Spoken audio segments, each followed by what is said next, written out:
sequencing gets very difficult for many of us. In other words, the classic one with Dementia Friends awareness session is list the steps that you would take to make a cup of tea. And a lot of people can list them, although they usually list about 12, when in fact there are probably 112. But people can get lost in the middle of the sequence and just stop. So my father-in-law, when he had quite severe dementia, and he at one stage had to, I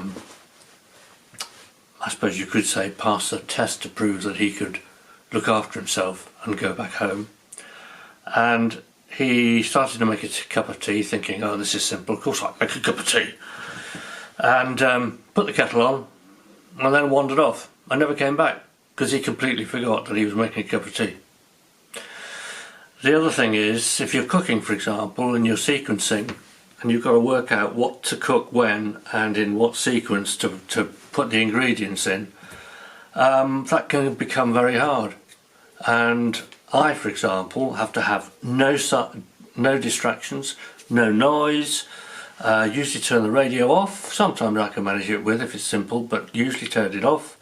No music, no one there, which is quite interesting at Christmas and Easter and family occasions, because I do almost all the cooking, but at family occasions I tend to have to stop and retire because nobody else will stay out of the kitchen. And I get all the ingredients out usually on the table, chop them up, prepare them, put them in bowls, and then I will start thinking, okay, how do I... No. And then doing that will have reminded me of how I do it, and I will then cook, and I won't be interrupted by having to prepare something. Anyway, yeah. Balance, I find, has deteriorated.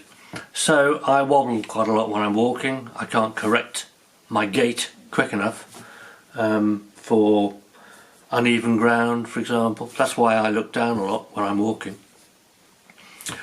I love walking around and outside with the dog around the fields and things, but if I'm walking and I'm looking around at anything, if I move my head around, I can fall over. I know quite a few people who this applies to. So I now use a walking stick if the ground is at all uneven. Not that I need to lean on it exactly, it just gives me that extra balance when I'm wobbly a bit. And if I want to look around, I've got to stop completely. I also can't walk and talk. It's just something I can't do anymore. So if I go for a walk, I like to go on my own, so I don't have to talk to anybody or listen. Okay, so second part of this is, what can you do to help people? After all, you are going to be looking after in any hospital, in any acute hospital, something in the region of 30 to 40% of the patients you see will have dementia at some stage and of some sort. Not because they're old, but because that is the... no. Edit that. It is known that round about 40% of patients in inpatients in an acute hospital have dementia, either early, late, middle, whatever. But that's the sort of, because after all, most of your patients are elderly, and a lot of elderly people do at some stage of their life they will develop dementia. I think about a third of people die with dementia, not necessarily of it, but with it, if they're sort of 75 plus. So these are the things I want you to remember, and some of them you will have come across elsewhere, like in the butterfly scheme, which no doubt Karen will be or has told you. So, smile. When you see someone, when you meet someone with dementia, when you go to talk to them, always smile. I don't care how bad a day you're having, find a smile. Because actually, that makes an enormous difference to us. It does to anybody, but especially to someone who is struggling with their internal thoughts, their communication. Say hello every time, and say who you are and what you do, what your job is, every time. Not just once a day, or not just the first time you see them during a 5-day hospital stay, but every time, because if they've got a problem with their short-term memory, they won't be able to remember who you are or what you do. And they need to understand what you're going to do and why you're going to do it to them before you start. So take your time, don't rush. You may be in a rush, we've got plenty of time, but we need lots of time to understand stuff. So if you rush into something with us, you are likely to find that thing that's so often called challenging behaviour. It's not challenging behaviour, it is the behaviour that we will exhibit if we are distressed and have unmet needs. If you put a blood pressure cuff on my arm and I don't know what it is, I may not remember what it is. So if for me it might be the first time.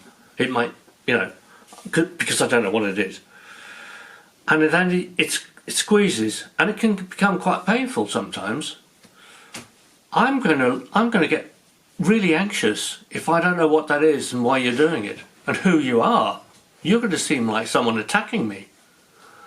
So I might lash out. I might shout. I might swear. Take that effing thing off me, you so-and-so.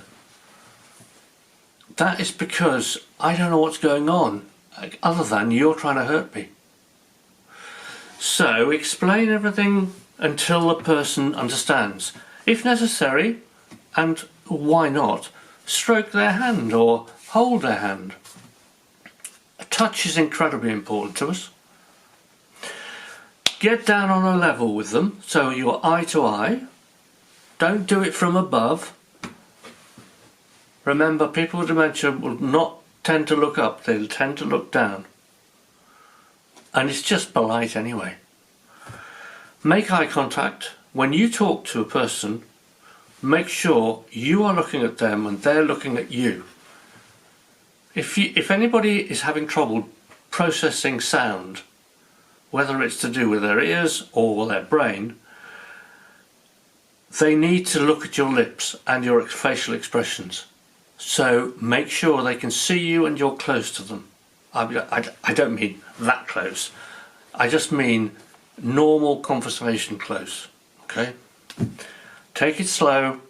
Don't speak as if I am a child who cannot understand anything. Talk to me just at a pace which allows me to process what you're saying before you move on, because otherwise I will lose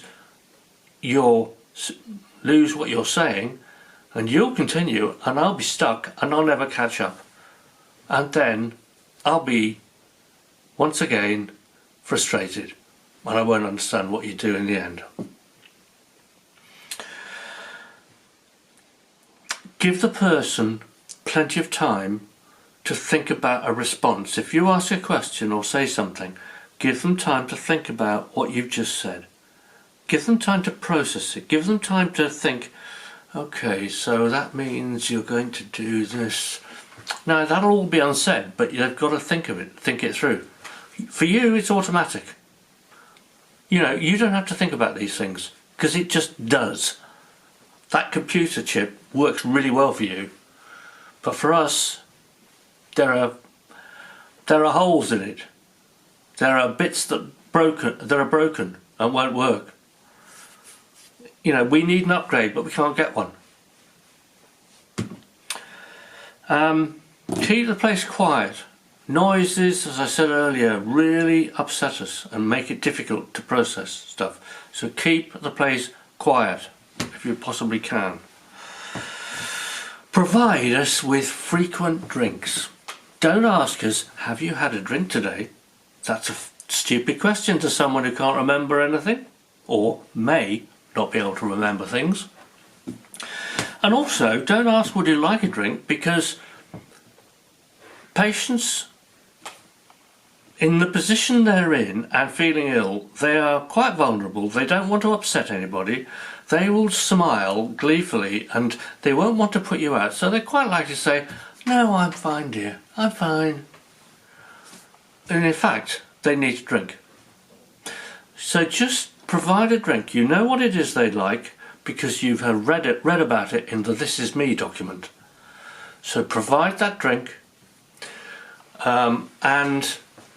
you know, in the way they like it, with milk, without milk, with sugar, without sugar, coffee, tea, orange squash, whatever it might be. Try to, if you can, use their favourite mug, which they may have with them. Okay? People like to use favourite mugs. Those bloody plastic things in, you know, horrible brown container handle things. They're horrible. Nobody likes them. So, final part. I've got about 3 or 4 minutes left. Myths about dementia. People with dementia can't do anything. They're suddenly totally disabled because they've got a diagnosis. Not true. We are the same person we were before the diagnosis. We may find some things difficult, but we're still quite capable of doing stuff. And even as we get quite far on, we still have our faculties, even if we can't always communicate them. We may be frail, we can still enjoy ourselves. It's not worth giving advice to people with dementia because they can't remember it and they'll forget it. So it's a waste of our time. I've heard that. There's a full service not a million miles away that has had that view for some time. So why use our precious time to help people with dementia who can't remember what we tell them? Let them fall. Yeah. Well, that's not great, is it? So we all deserve help. We all deserve. You've just got to find a way of giving the advice in a way that, and literally, you know, written down or something, some way of getting that person to be able to access that advice again. If they can't remember what they were told, then they have to have it written down, they have it on a card, they have it on the computer, whatever it might be. Maybe reminders, daily reminders by text or by, I don't know. No, I don't know. Dementia is just about memory loss. Not true. Dementia affects every single, or may affect every single function that your brain carries out. And believe it or not, you can't do anything without your brain. Not one tiny thing. All those billions and billions of brain cells working in that computer chip, they all make things happen, and many of them work together to make things happen. So if you lose the ability to use a few little areas in your brain, you're going to lose the functions that those little areas control. And it could be anywhere. Anywhere at all in this bloody great brain. It's not just about memory, okay? Lots of us have really good memories, but we have lost something else. Like, you might remember a fact, but you can't remember a word. You might remember what you did yesterday and what you had for breakfast, but you keep falling over because you lost your balance. All sorts of stuff.